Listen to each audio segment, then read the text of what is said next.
ಎಲ್ಲರಿಗೂ ನಮಸ್ಕಾರ. ನೋಡಿ, ನಾನಿಲ್ಲಿ ಇವತ್ತು ಹಲಸಿನ ಬೀಜ ತಗೊಂಡಿದ್ದೇನೆ. ಈ ಹಲಸಿನ ಬೀಜದಿಂದ ಇವತ್ತೊಂದು ಚಿಪ್ಸ್ ಮಾಡೋದನ್ನು ತೋರಿಸಿಕೊಡ್ತೇನೆ. ನೋಡಿ, ಮೊದಲಿಗೆ ನಾವು ಈ ಹಲಸಿನ ಬೀಜದ ಸಿಪ್ಪೆ ತೆಗೆದುಕೊಳ್ಬೇಕು.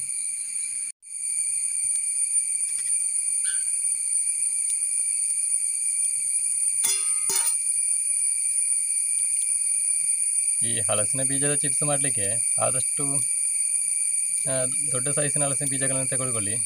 ಯಾಕಂದರೆ ಇದು ನಮಗೆ ಈ ಚಿಪ್ಸ್ ಸ್ಲೈಡ್ ಮಾಡಲಿಕ್ಕೆಲ್ಲ ಒಳ್ಳೆಯದಾಗ್ತದೆ. ಸಣ್ಣ ಬೀಜ ಆದರೆ ಸ್ವಲ್ಪ ಕಷ್ಟ ಆಗ್ತದೆ.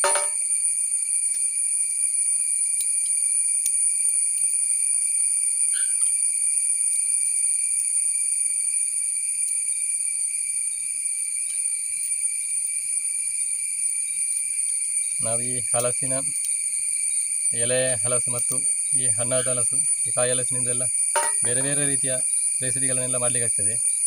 ಅದೇ ರೀತಿ ನಾವು ಈ ಹಲಸಿನ ಬೀಜದಿಂದ ಕೂಡ ಬೇರೆ ಬೇರೆ ರೀತಿಯಾದಂಥ ರೆಸಿಪಿಗಳನ್ನೆಲ್ಲ ಮಾಡ್ಬೋದು. ಹಾಗೆ ಇವತ್ತು ನಾನು ಇದರಿಂದ ಚಿಪ್ಸ್ ಮಾಡ್ತಿದ್ದೇನೆ. ಮೊದಲಿಗೆ ನಾವೆಲ್ಲ ಬೀಜಗಳನ್ನು ತೆಗೆದುಕೊಳ್ಳುವ.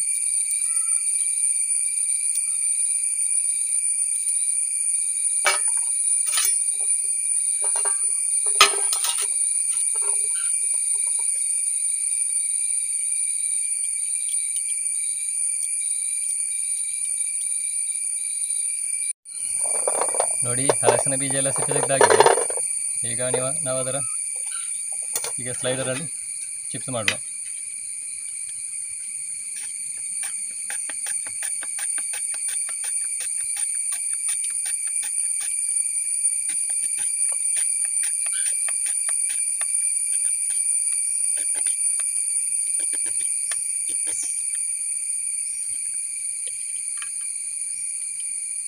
ನೋಡಿ ಯಾವ ರೀತಿಯಾಗಿ ಬಂದಿದೆ ಅಂತ.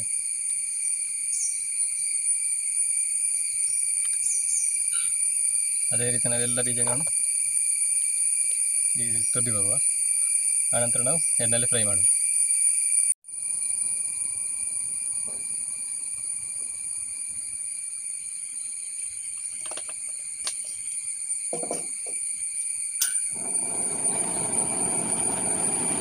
ನೋಡಿ, ನಾನಿಲ್ಲಿ ಚಿಪ್ಸ್ ಮಾಡಲಿಕ್ಕೆ ಮಣ್ಣಲ್ಲಿ ಬಿಸಿ ಆಗಲಿಕ್ಕೆ ಇಟ್ಟಿದ್ದೇನೆ. ಈಗ ಅದಕ್ಕೆ ತೆಂಗಿನೆಣ್ಣೆ ಹಾಕಿಟ್ಟಿದ್ದೇನೆ. ಯಾವುದೇ ಅಡುಗೆ ಎಣ್ಣೆ ಬೇಕಿದ್ದರೂ ಹಾಕಿರ್ಬೋದು.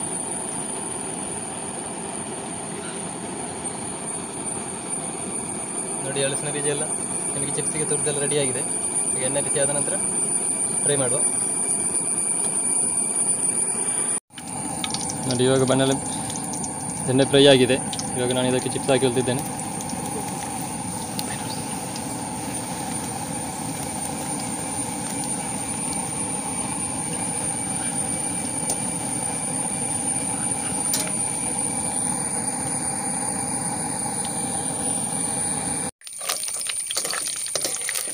ನೋಡಿ, ಇವಾಗ ಚಿಪ್ಸ್ ಫ್ರೈ ಆಗಿದೆ. ನೋಡಿ, ಇವಾಗ ಅದನ್ನು ಪಾತ್ರೆಗೆ ಹಾಕಲು.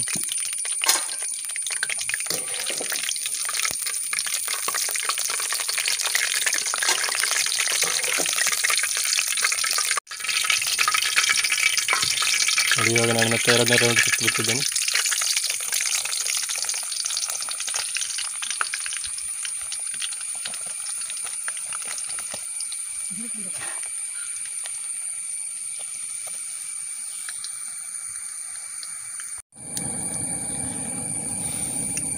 ಒಂದೆರಡು ನಿಮಿಷದಲ್ಲಿ ನಮಗಿದು ಚೆನ್ನಾಗಿ ಫ್ರೈ ಆಗಿಬಿಡ್ತದೆ. ನೋಡಿ, ಇನ್ನೂರ ಎಲ್ಲ ಕಡಿಮೆ ಆದ ನಂತರ ಸ್ವಲ್ಪ ಕಲರ್ ಚೇಂಜ್ ಆದ ನಂತರ ನಾವು ಇದನ್ನು ಎಣ್ಣೆಯಿಂದ ತೆಗೆದ್ರೆ ಆಯಿತು.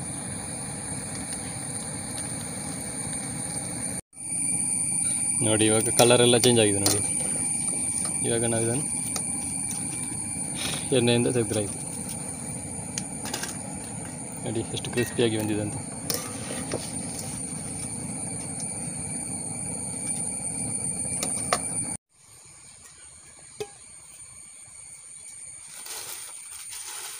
ನೋಡಿ, ಹಲಸಿನಕಾಯಿ ಬೀಜದ ಚಿಪ್ಸ್ ರೆಡಿ ಆಗಿದೆ. ನೋಡಿ,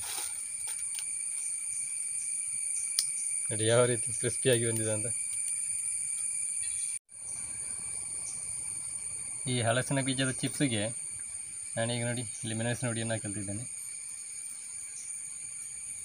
ಮೆಣಸಿನ ಹುಡಿ ಮತ್ತು ಉಪ್ಪು ಹಾಕಿರ್ಬೋದು ಅಥವಾ ಚಾಟ್ ಮಸಾಲೆ ಹಾಕಿರ್ಬೋದು. ನಾನಿಲ್ಲಿ ಮೆಣಸಿನ ಹುಡಿ ಮತ್ತು ಚಾಟ್ ಮಸಾಲೆಯನ್ನು ಹಾಕಿಳ್ತಿದ್ದೇನೆ. ಇದರಲ್ಲಿ ಉಪ್ಪಿನ ಅಂಶ ಇರುವ ಕಾರಣ ಬೇರೆ ಉಪ್ಪು ಹಾಕುವ ಅವಶ್ಯಕತೆ ಇಲ್ಲ. ಚೆನ್ನಾಗಿ ಮಿಶ್ರಣ ಮಾಡುವ.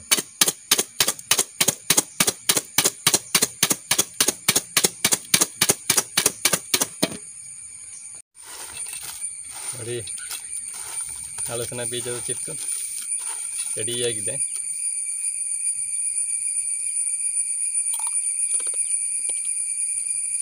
ಭಾರಿ ಒಳ್ಳೆ ಕ್ರಿಸ್ಪಿಯಾಗಿ ಬಂದಿದೆ. Super taste.